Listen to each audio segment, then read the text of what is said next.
What's up, everyone? Coming to you a little bit sooner than I'd anticipated. For some of you that may have had a look on the YouTube channel already, you will see that the UFC 294 review is on there, and a little bit of an introduction as to what the Octagon Oracle is, what the plan is for the channel, what we're looking to do moving forwards, etc., etc. But as you will have seen from the thumbnail, and you may have seen across socials already, John Jones is out of his fight with Stipe Miocic at UFC 295 at Madison Square Garden in NYC. That's right, the big heavyweight showdown that we're all looking forward to, the greatest of all time, John Jones taking on the greatest heavyweight of all time in Stipe Miocic. You know, it's been rumoured this one to be a potential double retirement, may well have been the last time we'd seen both men. There was Sergey Pavlovich was standing in as the backup fighter for that main event, but apparently not for Stipe because John has pulled out, which you would anticipate would mean that Sergey Pavlovich would step in to fight Stipe Miocic, but that isn't happening. More than likely because Stipe has no intention in fighting someone like Pavlovich. It doesn't make a lot of sense for him in his career where he is right now. I get that. You know, the John Jones fights, it sounds like they look going to try and get that back on.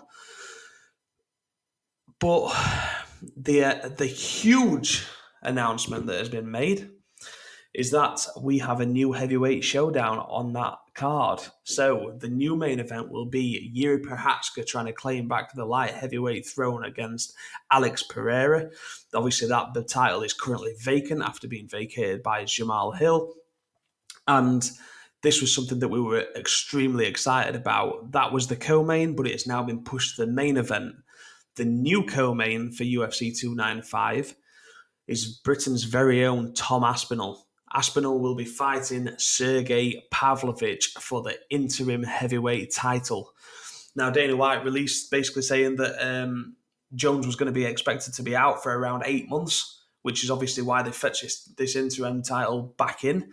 It's a little strange that Stipe is not challenging for that title, but it sounds as though Stipe and Jones will go at it when Jones returns from injury. But that's not how things normally work, is it? I mean, the UFC are normally quite adamant, really, that the interim title holder will fight next.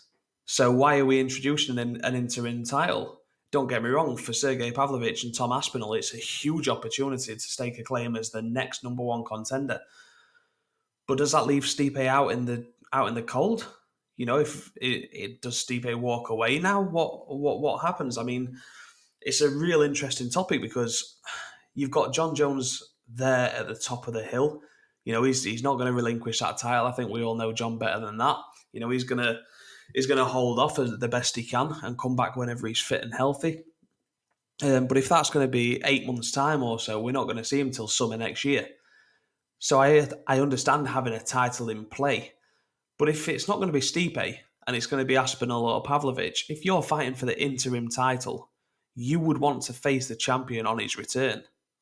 And if John comes back and faces Stipe, that doesn't make a lot of sense anymore because why did you bother introducing the interim title? You may as well have just had Pavlovich and Aspinall fight against each other with an understanding that, you know, after the Stipe fight had been resolved, then they would be fighting for the world title at the back end and maybe next year.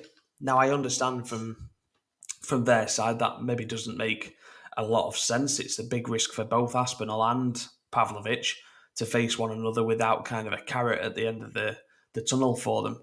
So I think it's a light at the end of the tunnel, not a carrot, but hey ho. But yeah, it's a strange one. It's a real strange one. But let's be honest, Aspinall, Pavlovich, sign me the fuck up. What an incredible fight that's going to be. I mean, I'm obviously going to make some picks as we come up closer towards the event itself. Right now, I'm leaning towards Aspinall, but that might be a bit of Brit bias. I might have to take the Union Jack flag off and try and be a little bit impartial on this one, but it's a really, really interesting knock. Obviously, Tom's looked great. Pavlovich has looked great. Both are deserving of a title shot. I'm just interested to see what they do next with Stipe because For me, I would rather see Aspinall Pavlovich go on and fight John when he gets back. If that's the way we're headed, then great. But I'm not really not sure what that does for Stipe. So real interesting one. Obviously, some great fights on that card. Just a quick development there. So wanted to drop it on the channel straight away. Give us your thoughts, man. Drop a share, drop a like, drop a comment, subscribe to the channel. There's going to be some good stuff coming your way. But yeah, I mean, let me know. What's your thoughts? Who's going to be next when John comes back, and why do you think Stipe is not fighting for the interim title?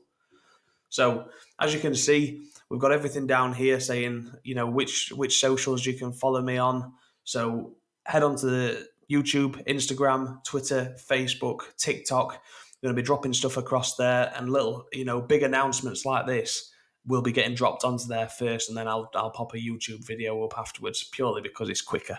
So yeah, John Jones is out. Jones and Miocic is off. Prohatska and Pereira is now your new main event. And Tom Aspinall and Sergey Pavlovich will face off for the interim heavyweight title as the co-main event at UFC 295. Any more news? I'll be coming to you straight away. Keep tuned.